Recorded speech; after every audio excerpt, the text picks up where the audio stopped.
Pretty amazing. The Oklahoma softball team claiming their fourth straight Division I title last night. They beat rival Texas 8-4 to take the national championship series 2-0. Texas was up 3-2.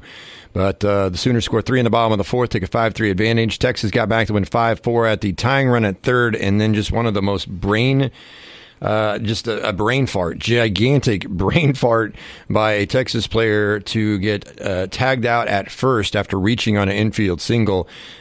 Killed that rally for Texas in the sixth, and OU tacked on some insurance.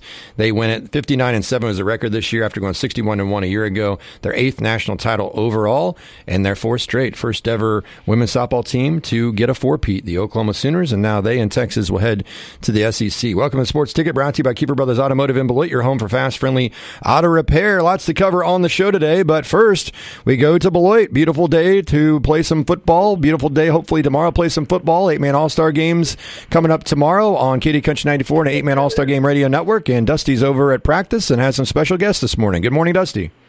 Yes, we are at the Division II East practice this morning here in Beloit at the college, and joined by, first we're going to talk with the defensive players from the Northern Plains League, Nathan Goheen of Osborne and Chance Jermark from St. John's Tipton. First, Nate, you've had a chance to kind of meet all these guys this week, and I know I talked with you earlier in the week about how much you were looking forward to the experience, but what's it been like to actually gather together with these guys and learn about each other and form a team this week? It's been awesome. The guys are fun. Coaches are great. I mean, it's been a very good week so far. Can't complain when you get a week of football and hang out with good guys. You guys have been pretty lucky to have pretty good weather this week, too. Usually it's like 90 degrees here every day. So what's it been like to acclimate your body back to football shape as well?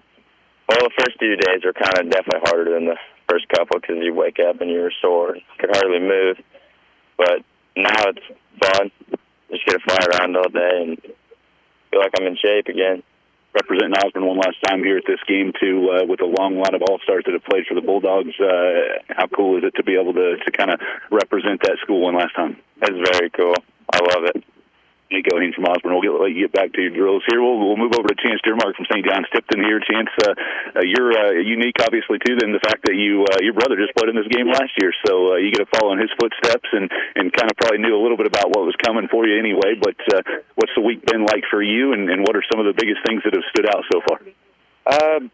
Well, first off, the first couple practices were harder, but it's been fun.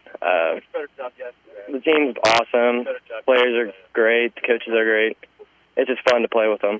When you look at trying to learn like a new coach's system, you'll be on the defensive side of the ball, it looks like, to start. But what are some of the things that you have to do to pick that up, or has it been pretty easy for you, or are there just different nuances that you just have to figure out? There's been a couple things I needed to work on, but it's pretty simple, straightforward. Drills, what's it been like to meet all these guys and just become friends with people you've been bashing heads with over the last 4 years? Well, the first couple of days were like a little rough, but we've got together and it's been fun ever since. Chance Jermark from St. John's Tipton. Appreciate the time. Good luck on Saturday. Thank you. All right, we got them two. I'm going to run over to the offensive side of the field here, Wade. If you want to take over, I'll catch Doak Guttery and Ian Christine here. All right, thank you very much, Dusty. 9:16 at the time. It is a Sports Ticket brought to you by Kiefer Brothers Automotive in Beloit, your home for fast, friendly auto repair. As 8-man All-Star Games will take place tomorrow, 39th annual 8-man All-Star Games. And it'll be a pregame at 9:30, Division I game at 10. Division II pregame at 1 o'clock, and Division II game will be at 1:30. That's where most of our locals will be playing. There's a second game in the afternoon tomorrow. Last I checked, weather-wise, there's a slight chance for some thunderstorms, high around 80 tomorrow, which would be great for the guys that are playing in the afternoon. And the admission, very affordable to go to the games. If you want to go, and you get 2 games for the price of 1. You don't have to leave after the first game and re-enter and pay. No. You get in, for the first game, you can hang around and watch both games. And we have tons of information about the 8-man All-Star Games. It's right there, 8-man All-Star Game Radio Network. Right now, I have it pulled up. We have our 8-man All-Star Game Radio Network affiliate map. We got various affiliates that continue to jump on the network, spreading the love of 8-man football across the state of Kansas. We have 8-man All-Star Game records. We have the rosters for all 4 teams, the Division II East, Division II West, Division I East, Division I West. We have features. Today, the feature is Brody Batchman, Sylvan Lucas, but then also there's features on all of our other North Central Kansas athletes, including Ian Christine, and also Nate Goheen, Doak Guttery, and of course you just heard from Mr. Jermark there, and also Mason Baker, among others. It's right there at your fingertips, 8manallstars.com. Let's see if Dusty's got his next guest lined up. Yes, sir. We're good to go here. Doak Guttery with us and Ian Christine. You mentioned Doak and Ian just moments ago there, but Doak Guttery from Osborne. Doak, you have an opportunity to get back under center, or probably in shotgun in a spread offense maybe. I don't know exactly what y'all are doing, but Doak you played a lot of different positions in your career just based on if people were injured or if you were injured or how it all went. So what's it been like to get back at quarterback this year and this week and kind of learn this new offense under Coach Anderson? It's been pretty nice, being quarterback. I played it for 3 years, and I pretty much know the ins and outs. It's kind of fun learning a new offense and scheme with this type of group of guys. With Ian, we just get outside. He's fast, runs hard. We have 2 good receivers from Axtell and Frankfurt. We just got a really good group of guys, and the scheme we're running, I think, will go really well tomorrow. How are you feeling this week? Like we talked about earlier this week with the injuries that you did go through, and then your senior season coming back from the back injury. Are you feeling like you're in football shape, ready to roll for tomorrow? Yeah, I'm a little sore, but you have back pains like a 6-year-old. It's always there, but I'm feeling pretty good. How does it feel to represent Osborne one last time coming up tomorrow? It feels pretty good. We have a really good tradition of all-star participants from Osborne. It just feels good to do it one more time for Osborne. Doak Guttery from Osborne. Thanks for the time. Best of luck tomorrow, man. Thank you. Ian Christine with us now from Lakeside High School. Ian, we talked with you, earlier this week too about the fact that Christine name's pretty synonymous with 8-man football, so you get to represent not only your family but also Lakeside High School one last time. What's the experience been like for you so far this week, meeting all these guys and getting a team together with them? These are a great group of guys. I can ask for a better offense. We have some real stars back here, especially in the backfield and the receiving corps. It's just amazing to have this type of talent around me. Frankfurt coach Anderson, learning his system, what's it been like? Have there been nuances that you've had to pick up, or has it been pretty simple to learn, or what's the learning curve been like? The running back's definitely the hardest part to learn, but it really hasn't been too hard. It's just more getting the formations down and the way he runs his offense. What's been your favorite part of the week so far? Just take away the football part of it, but what's been the favorite part other than that? Probably the late-night chats with the guys. We always go into one room. There's about 20 of us in one room, and we just talk and talk until we can't talk no more. Ian Christine from Lakeside, thanks for the time, man. Best of luck tomorrow. Thank you.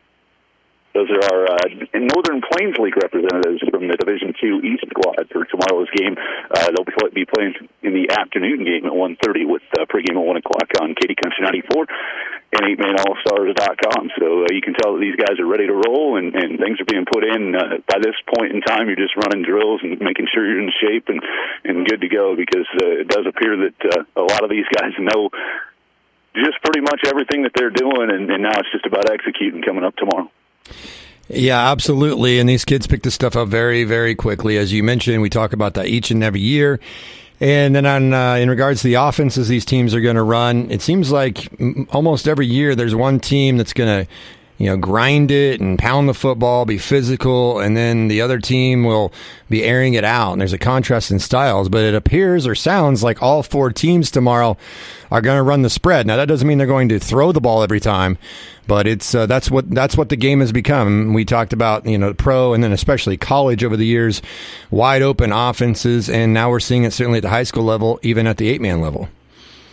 Yeah, and a lot of that is predicated, too. I think there's one coach that I talked to that said he didn't necessarily want to run spread this week, but that's the personnel that he had, so that's the system that he put in. So, it does depend on, if you've got the size to run like you were talking about with a big running power set offense and just, run it down their throat or whatever you might want to do in that range. But, there was at least one coach that really didn't want to run spread, but that's what he's got as far as personnel, and it's going to work out to his benefit probably.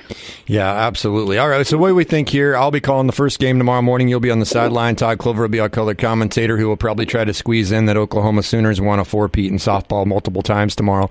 Let's get that out of the way. It is National Oklahoma Day today, by the way, so what a great day to be an Oklahomian, even though Todd isn't. But anywho, Todd will be our color commentator tomorrow. Matthew Rice, intern, will be helping us up in the booth and also on the sideline.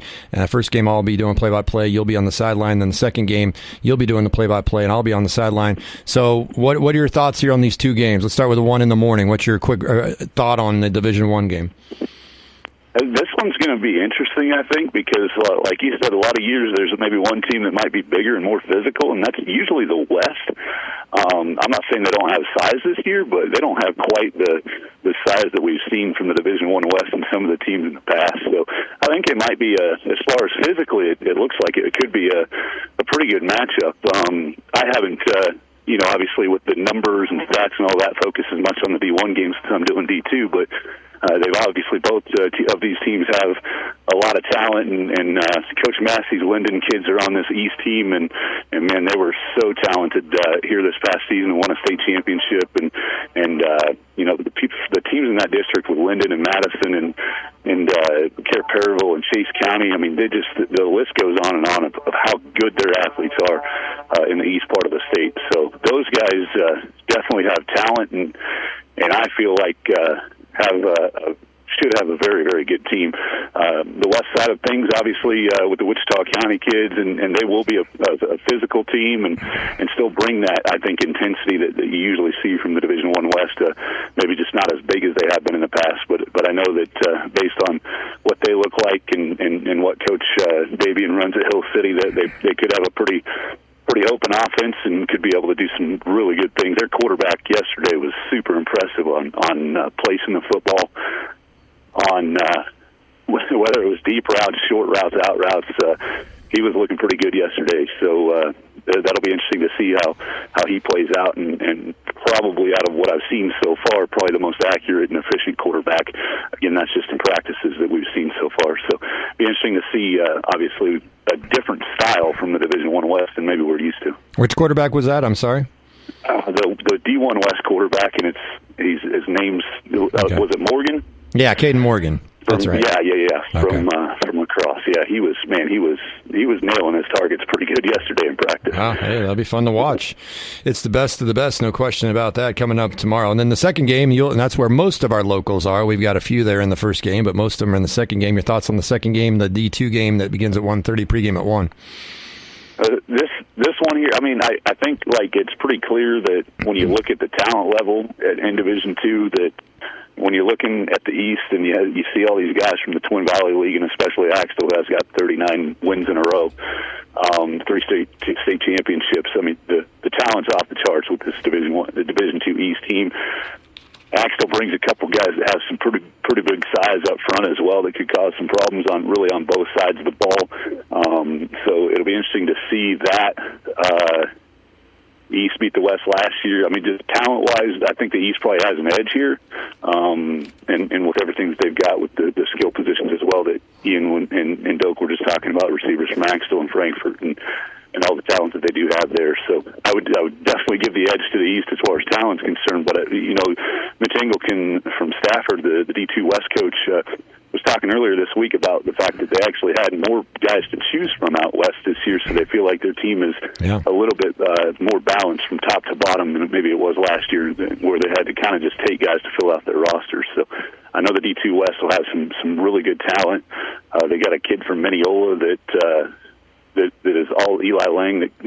He threw for like 1,900, ran for like 1,700. I mean, the numbers are ridiculous on what he was able to do, and he'll be spotting in a few different positions. So it'll be interesting to see what Mason Baker can do in that offense as well, playing quarterback and running back and end at Thunder Ridge's entire career. He's got to play a lot of different positions. So I think Mitch got a lot of different guys that can do a lot of different things that could probably help his team as well. So that'll be interesting to see. But there's definitely a lot of talent in that game, and the D2 East carries a lot of it with Twin Valley League players, as we've always talked about. Your updated features on 8manallstars.com website, Mason Baker of Thunder Ridge and Brody Batchman of Sylvan Lucas, and all the others are on there that you've done throughout the week as well. So we look forward to everything coming up tomorrow morning. Once again, pregame at 9:30, kickoff at 10 for the 8-man Division I All-Star game, pregame at 1, kickoff 1:30 approximately for the Division II game. Hear both games right here on KD Country 94, KDCountry94.com. Get the free KD Country 94 app. You can listen online. There's all kinds of ways to listen, and like I said, all the great information is available to you. There's links at nckssports.com to get there, or go to 8manallstars.com, KDCountry94.com we've got it all over the place, and certainly Dusty has done a wonderful job of covering 8-man All-Star games once again here this year. I know you probably don't have this in front of you, but I'll let you comment on it real quick. There's every year now we have the All-Star volleyball match that takes place to our north on the same weekend or near the same time as the 8-man All-Star games. Yeah, the Twin Valley Conference Northern Plains League All-Star Volleyball match is tonight, so that'll be taking place there. It's in Lawrence Nelson, Nebraska tonight, in Nelson, Nebraska at Lawrence Nelson High School. 6 o'clock first serve for that. A lot of area athletes are competing there. Lauren Brummett from Lakeside would be one of the key ones that we have, and then from St. John's Tipton, Jenna and Aubrey Gingler. Those would be the real immediate area athletes that are competing up there. And again, they'll go at 6 o'clock tonight with the State Line All-Star Volleyball match in Nelson. Yep, Elsie and Emma Finkenbeiner and Emma Klein of Sylvan Lucas. Hannah Lynn, is it Lynn or Line from Lincoln? Line. Sometimes they throw you off with those. And then Raylene Bolte of Pike Valley and Clara Plumer of Stockton will also be competing in that. And before I let you go here, after one season as interim head coach in the last 17 seasons with the West Virginia men's basketball team, Osborne native Josh Eilert has a new home. He'll head west. He's staying in the Big 12. The new Big 12, he will join the Utah men's basketball program as an assistant under Craig Smith. You can go to utahutes.com to read more about that. But Josh, I sent him a text last night wishing him best of luck. Congratulations. He said thanks. So a new chapter. We talked about moving and making changes, and obviously myself and my family will be doing that here very soon. But Josh Eilert and his family, obviously a pretty big move in their lives. And Josh, knowing West Virginia for the last 17 seasons and now going to Utah, pretty interesting stuff. He does a good job of picking places to live that have very nice scenery. Yes, mountains, mountains, yes. Yep, both places, yep. Absolutely. No, it's awesome that he's got another opportunity. You knew it wouldn't take long for him to get another opportunity. It just was I think it was more of, for me, whether he was going to go to like a mid-major, maybe lower to be a head coach again, or take that job at a Power 5 again as an assistant coach. Because it didn't, realistically, it didn't look like he'd probably going to get another job as a Power 5 head coach right now. He might work himself back into that spot and position, but I think that's just kind of what I was waiting to see, whether he'd be a lower level head coach or head into the Power 5 again. And so it's exciting to see him. He'll be able to still come back home every now and then and be an assistant just at Utah instead of West Virginia now, but staying in the Big 12 the way it's formed. And it is very, very cool to see him get that opportunity again to obviously do what he loves and be able to kind of mold those young minds again and do those things at that collegiate level. It's always great to see those guys from little north central Kansas have success like that. So. And it will be odd when they play West Virginia at some point in time. Yeah, absolutely. I can assure you of that. And then I'll let you go after this. On the diamond tonight, K-State baseball team set to start their Super Regional Series of Virginia this evening in Charlottesville. They won the Arkansas Regional. K-State 35-24. Virginia number 12 overall seed in the tournament 44-15. Super Regional best of 3 series. Game 1 tonight at 6 o'clock on ESPN Plus. Winner of the Super Regional advances the College World Series in Omaha next week. K-State's never been to the College World Series. Both teams have their pitching staffs rested. They're able to cruise through their regional without losing a game. I saw Brian Smoller, who is the voice of K-State baseball and, of course, been on our show many times and does a great job, was talking about how he thinks K-State's got a great chance to win this regional. And he said, Virginia's a really good team, but it's not anything that they haven't seen in the Big 12 throughout the year. Plus, K-State played, Clemson, Tennessee. They played some tough non-con teams during the non-con season. So he seems pretty confident K-State can get it done. What says you, Mr. Cat? Yeah, I completely agree with that. I don't follow baseball as much as the other sports, but again, kind of been keeping track of K-State definitely, especially during the regionals. But like I said yesterday, I mean, if they go to Arkansas and win that regional when nobody really expected them, and I believe that Arkansas is better than Virginia. I don't know, just based on the little bit that I've seen each of the teams, but as far as what the prognosticators and the numbers would show you, Arkansas was probably a better team than Virginia this year. So they ended up winning that regional there. I know this is a whole different scenario. I think people need to understand that too, because you're in a best of 3 against one team, and so you're taking on just Virginia. It's not the 3 other teams that are there along with you like at a regional. So it is difficult. I know the last time they did this, they won their first game against Oregon State in 2013 and then lost the next 2. So it's you get that first win, but it's never a guarantee just because you got win number 1. So it's obviously going to be a challenge. Virginia's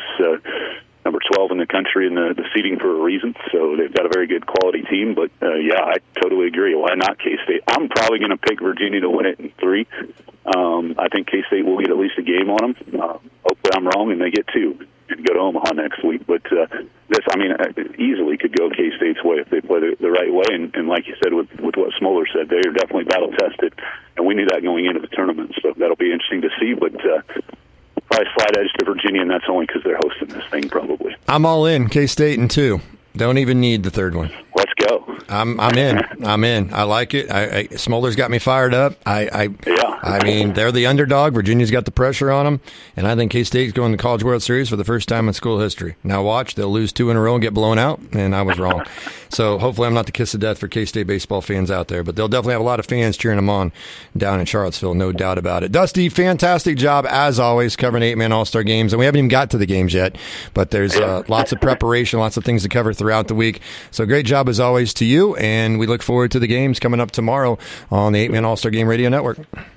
I appreciate it. Yep, definitely looking forward to it and seeing these 80 guys one last time tomorrow morning and afternoon. We're always it is, like you said, it's preparation, but it's always that payoff on Saturday is always really fun to actually see these kids get out there and play the game that they love one more time. So definitely looking forward to that tomorrow.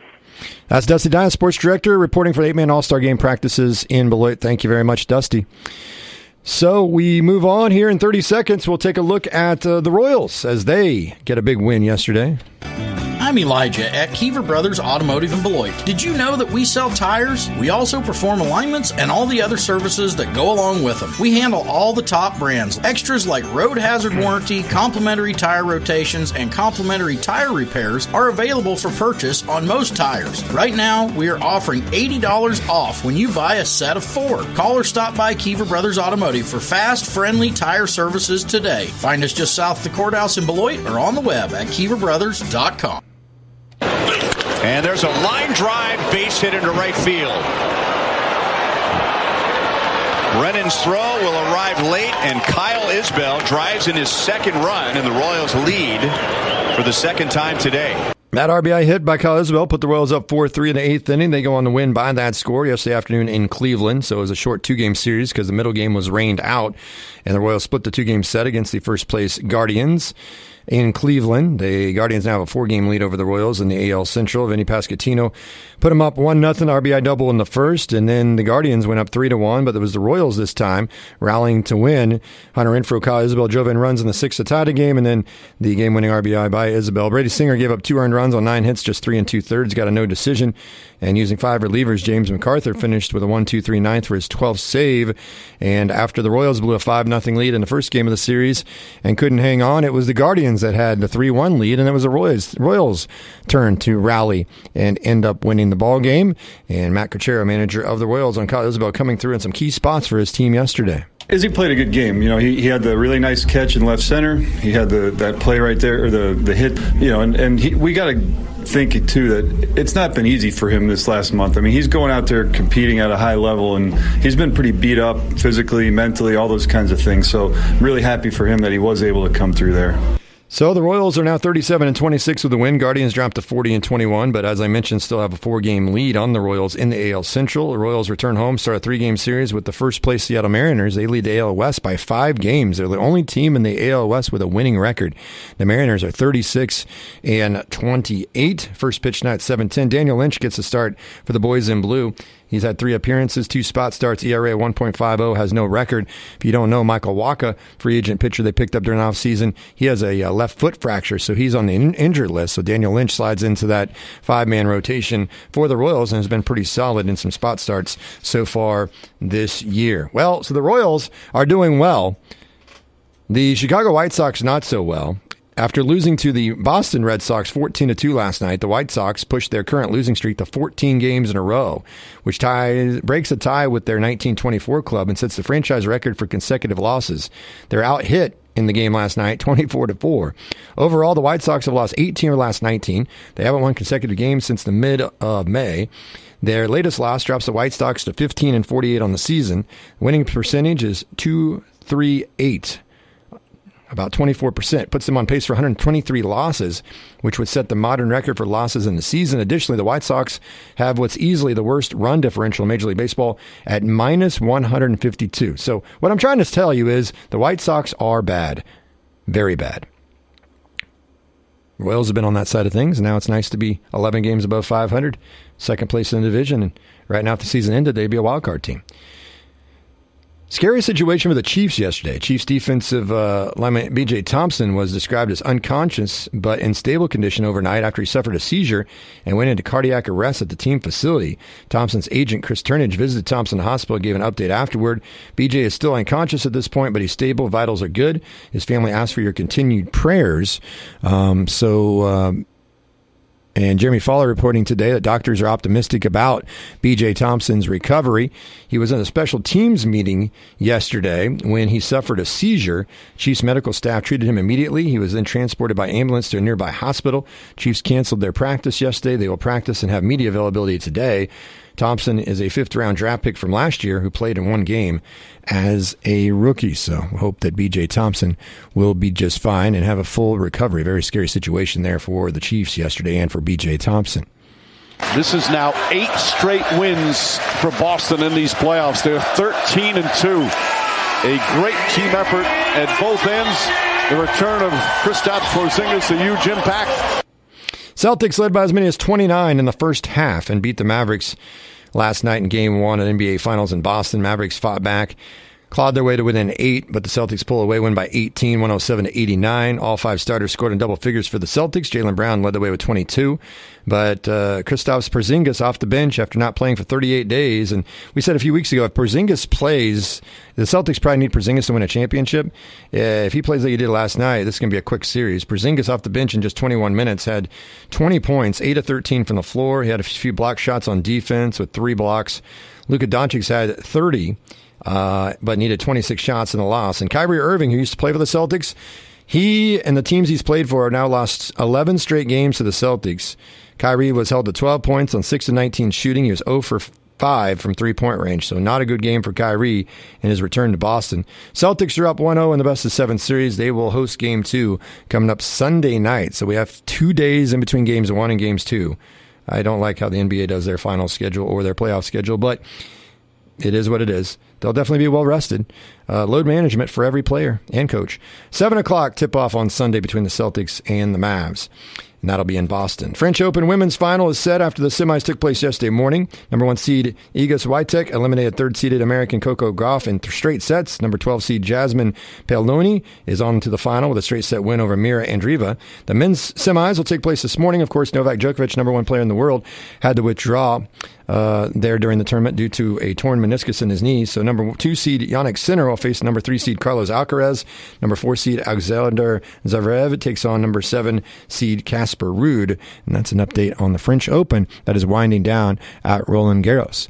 In case you are wondering about Major League Baseball and where things stand right now, the team with the best record in Major League Baseball would be the New York Yankees, 45-19, have a 4.5 game lead over the Baltimore Orioles. The Red Sox are 32-31, the Rays 31-31, and the Toronto Blue Jays are in last place, but they're right there near 500 at 30-32. Guardians have a 4-game lead over the Royals AL Central. The Twins have a winning record, and until yesterday, 4 of the 5 teams AL Central had a winning record, while the whole National League had only 4 teams with a winning record. Mariners have a 5-game lead in the AL West over the Rangers. In the NL East, the Phillies, 44-19, best record in the National League, have a 7.5 game lead over the Braves. And NL Central, the Brewers have a healthy 5.5 game lead over the Cubs. Only 1 team with a winning record in NL Central, that's the Brewers. And the LA Dodgers, the best team that money can buy, 39-25. They have an 8-game lead over the Padres in the NL West. And the Dodgers, only team with a winning record in the NL West. So there's not a lot of teams with winning records in the National League. There's a ton in the American League, including as of yesterday, but now the Tigers lost, so they're back to 500. 4 of the 5 teams in the division were with winning records. AL Central, a lot of people thought the Central would be down, not very good. The Royals would have a chance to win this division, and they certainly do. I think the Guardians are better than many people expected. The Royals are better than people expected. Twins are still salty. The Tigers are solid, and the White Sox are horrible. So that's kind of a quick look at the American League Central. Sports Ticket, as always, brought to you by Kiefer Brothers Automotive in Beloit, your home for fast, friendly auto repair. Once again, a reminder that the Kansas 8-Man All-Star Games taking place again this year at Trojan Field in Beloit. The games have always been in Beloit. Used to have one game, and then years ago they went to 2 games. Used to have a game at night. Now they have the games in the morning and in the afternoon. You get 2 games for the price of 1. So go ahead and you can check all that out. Today is the 8-Man All-Star Game Rally. Then there's Friday Night Lights tonight at the NCK Tech Gymnasium. And so the rally's at 4 o'clock, goes to 5. Enjoy shaved ice there at Chautauqua and enjoy the festivities. We'll have a lot of fun with the players. We have some giveaways and more. And we'll try to keep you entertained. It goes from 4 to 5. And then, of course, the activities later at the NCK Technical College gym with the players and so forth as well. And then don't forget, tomorrow our coverage begins at 9:30 in the morning with pregame. 10 o'clock is kickoff Division 1 All-Star game between East and West. That'll be between the red and blue teams. That's the jersey colors they'll be wearing. And then the Division 2 game will be at 1:30, pregame at 1 o'clock. That'll be between the green and the gold. And we look forward to having all the coverage for you tomorrow. You can listen, KD Country 94, KDCountry94.com. Free KD Country 94 app. You can listen to any of the connections we have at NCKSports.com. We've got links to 8-Man All-Star Game Radio Network where you can learn about the teams, print out rosters, and so much more. So we are your source for 8-Man All-Star Game football. We've been doing this since 2009, and we have created a network of stations that are carrying the games because this is an All-Star Game, or games. 80 of the best players in the state of Kansas, and Beloit, of all places, is hosting and has all the way through. It's something that people, I think, still don't fully catch on to how big of a deal this is, although I think people have a better idea about things since we jumped on as media partners back in 2009. We've got our affiliates, of course, here, the flagship KD Country 94. We got radio stations in McPherson carrying the game, Iola, Larnard, Belleville, and Marysville. So we're spreading the love of 8-Man All-Star Game football across the state of Kansas, and you can learn more. Go to 8manallstars.com. Big thank you to Dusty for all his hard work throughout the week, and we look forward to bringing you the games tomorrow. The 80 best players in the state of Kansas playing 8-man football at Trojan Field in Beloit. So get there and enjoy all of the outstanding football you're going to see. If you're a football junkie, you need to be there. You get a doubleheader, 2 games for the price of 1. And if you want a little teaser, come out to the prep rally today from 4 to 5 at Chautauqua Park in Beloit. Have yourselves a great weekend. We'll talk to you again on Monday. State, regional, and national sports talk on your schedule. The Sports Ticket Podcast. Subscribe via Apple, Google, and TuneIn Podcasts or sunflowerstateradio.com.